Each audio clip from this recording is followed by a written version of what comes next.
A reading from the Gospel of Matthew.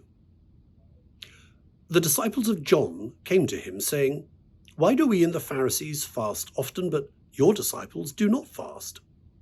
And Jesus said to them, "The wedding guests cannot mourn as long as the bridegroom is with them, can they? The days will come when the bridegroom is taken away from them, and then they will fast." Jesus is a surprising figure. That's very plain from the gospel narrative.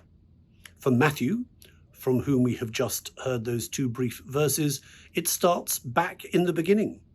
Joseph having that angelic dream explaining to him the true facts around the rather unexpected pregnancy of his fiancée, the strange visit from the Magi that come just after Jesus is born. And indeed, not all the surprises are good. The terrible massacre brought on by King Herod as a result of the Magi's visit, that's also surprising and in a pretty bad way.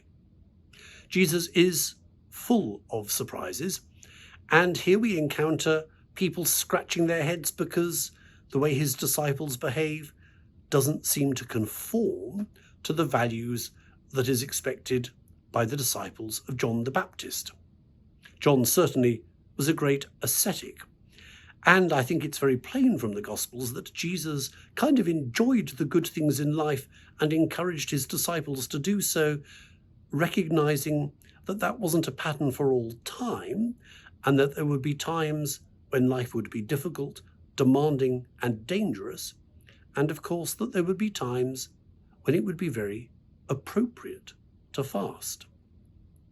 We are now in the season of Lent, which is a period of fasting, abstinence, penitence, and prayer.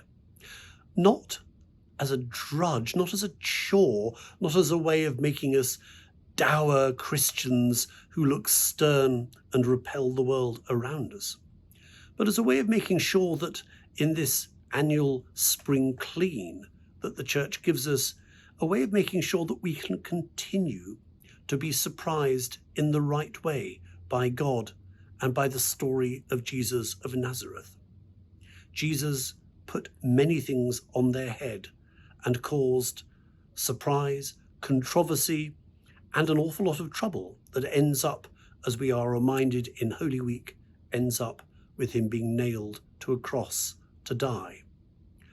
But God's surprises are bigger than human sinfulness, and the story has an outcome that surprises the Jewish leaders and Pilate and the Romans, and yes, even Jesus' disciples.